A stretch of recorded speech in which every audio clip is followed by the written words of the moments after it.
Want to know about a toy? Want to know about lubrication? Want to know about a great position? Want to know why your pelvic floor has so much to do with this?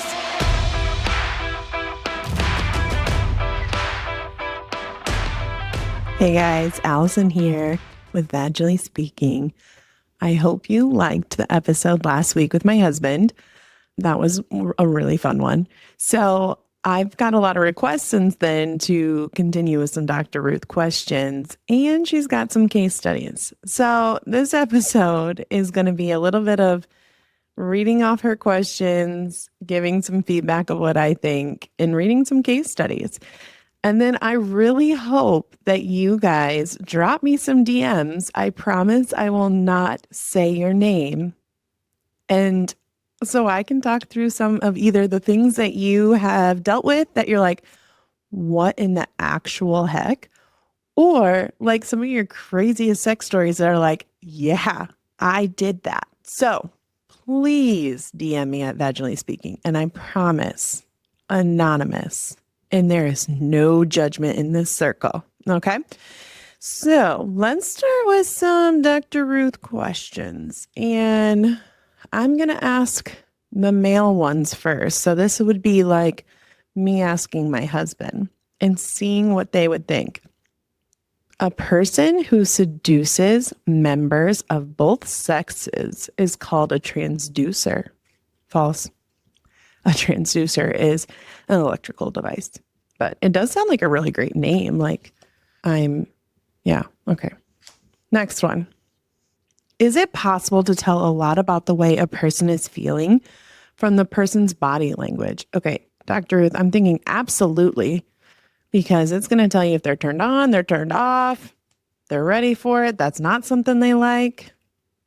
True. But the knowledge you get from body language should be just used as a guide, according to Dr. Ruth. It is not a substitute for talking. True. Communication is huge. And something I'm launching pretty soon that you will all get to know about is a lot about that communication with our partner and why it's so important. The woman superposition is the psychological term for when the wife makes more money or has more power than her husband. It's a very interesting question. False. It is a position in intercourse where the woman is on top of the man. I have never heard woman superposition as instead of like cowgirl or female on top. That's going down in the books. Woman superposition, as we are meant to take charge. Romantic and sexy movies are the best methods for teaching young people the correct way to approach sex.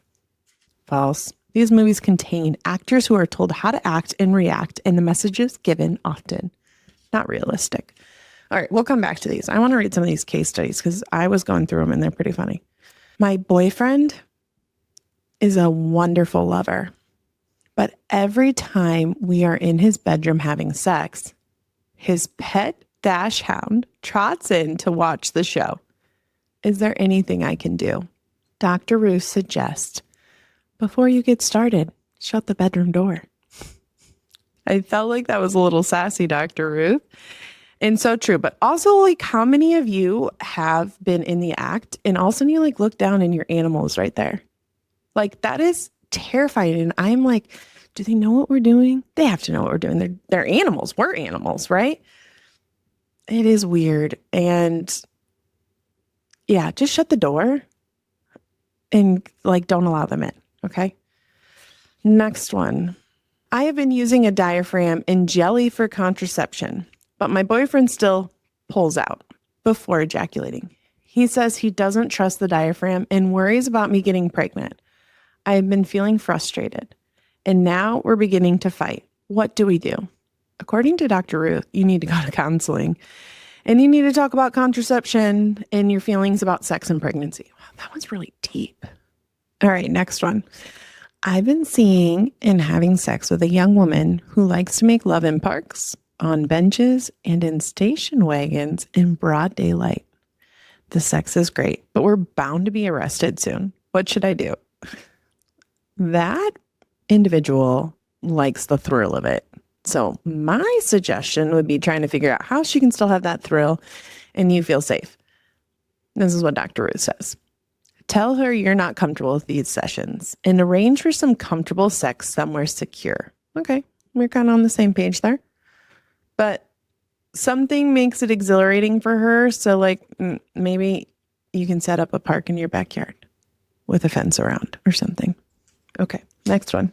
I was a virgin when I married 3 months ago. I'm disappointed and frightened to find out that sex is not what I thought it would be. I experienced tremendous vaginal pain during intercourse. Even if I feel excited, I freeze up as soon as it starts to hurt. What should I do? First of all, I feel so much for this person. And this is a very common thing that we get with patients that come into our office is that they have saved themselves for marriage. And then the first time is incredibly painful. And then our body holds on to that, right? It keeps score. And so then our body freezes. And now every time we want to do it, it's painful. I would tell you to seek out pelvic floor therapy so that we can figure out what's going on. Dr. Ruth says, check with a gynecologist and then see a sex therapist. Basically on the same page. There we go, Dr. Ruth. Next one. I saw this girl for 6 months and she made me crazy. 1 week, she would act like I was the most wonderful guy in the world. And the next, she'd be nasty and indifferent to me. She has moved out of town. I'm confused and still want to be with her. What can I do? My thought, she's probably on different parts of her cycle when she is infatuated with you and then when she wants to murder you. I mean, I don't know about the rest of you when you're listening to this, but there is definitely weeks like that I absolutely adore my husband and can't get enough. And then other weeks where I'm like, get out of my face. Do not touch me. Your breathing is overstimulating me, right? Dr. Ruth says she will probably continue her flip-flopping and still drive you crazy. Get involved with other women. All right, Dr. Ruth, dang, it is what it is. All right, I'm going to Boston soon for the marathon, and I'll be staying with a beautiful sometime lover of mine. I don't imagine that we will make love every night, but I do worry about doing well in the race. Will sex affect my performance? I think that it will probably relax you and you might have a PR in your race. So I would say go for it. Dr. Ruth, but probably don't try any different positions because you don't want to get hurt and like pull a hamstring or something. Dr. Ruth says, the bulk of evidence by other runners is that sex won't affect your performance as long as it's not very long. Tastefully long is what some women say when it comes to intercourse. All right, I'm going to do one more. I'm a 40-year-old divorcee with a difficult marriage behind me. The only good things about the marriage were our 2 sons and our sex life. My husband had a large penis, and I always reached climax.